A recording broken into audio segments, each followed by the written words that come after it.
Leverage is a show on TNT. It's the story of a group of high-tech thieves who are now working as modern-day Robin Hoods. The idea here is you push in, we go on the other side, we push towards the screen, we get on their face, ha, ha, ha, ha, ha, we got them. Dean brings a feature filmmaking approach to a long-form series. So he shoots these shows as if they're mini movies.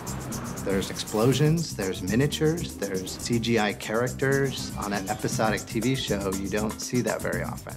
Max and Final Cut Studio are the backbone of our post facility. It's what really makes our digital workflow possible. We bought a building and we turned it into our little mini studio. We have our production offices there, we have business affairs there, we have legal, but mostly what we have is a complete soup to nuts, tapeless workflow. And it's all because of this new Apple technology. What we're doing with Leverage has pretty much been a pioneer effort in terms of digital post. We do everything ourselves, from shooting it digitally, Alien mark, set, to tapeless delivery. Here we go, ready And action. We shoot on the Red 1 camera. That footage is stored as digital files. It never touches the tape. That drive is taken off the camera and taken to an ingest station on set, where the footage is offloaded as the raw red files. And then the hard drives come back to our offices, where it's loaded onto the SAN.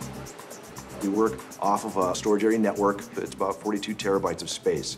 By having a central brain, in essence, you have enormous efficiency. Each of the applications in Final Cut Studio has its own role to play in our workflow. We've intentionally built our workflow around what each of those applications does.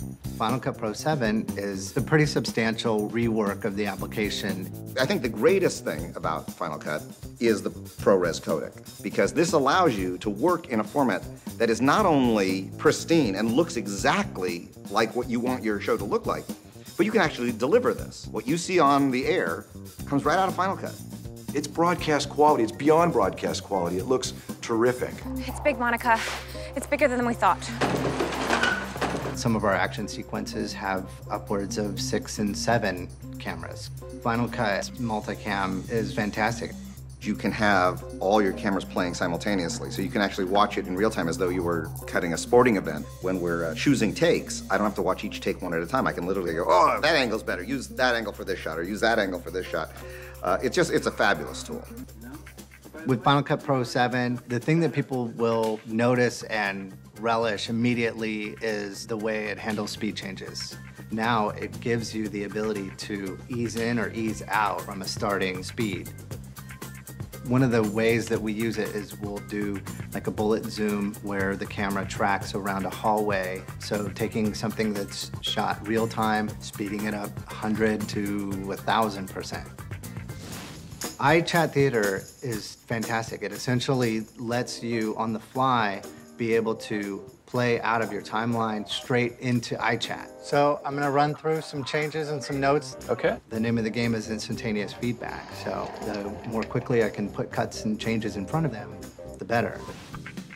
Color is a real, proper color correction tool. In fact, we completely color our show in color. On my episodes, I like to completely color them myself.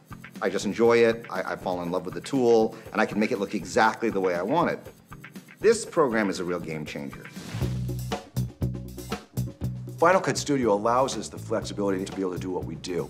We couldn't have done it without Final Cut, to be honest with you, because it just operates as like an open system and allows all these things to come together. Action.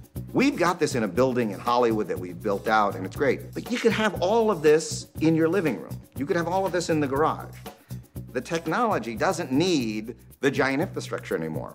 And that's what we're gonna see now. We're gonna see taking digital technology and not just playing with it because it's digital, but using it to do things that we couldn't do on film before and to change the way we think about and approach filmmaking. And cut. Good, moving on.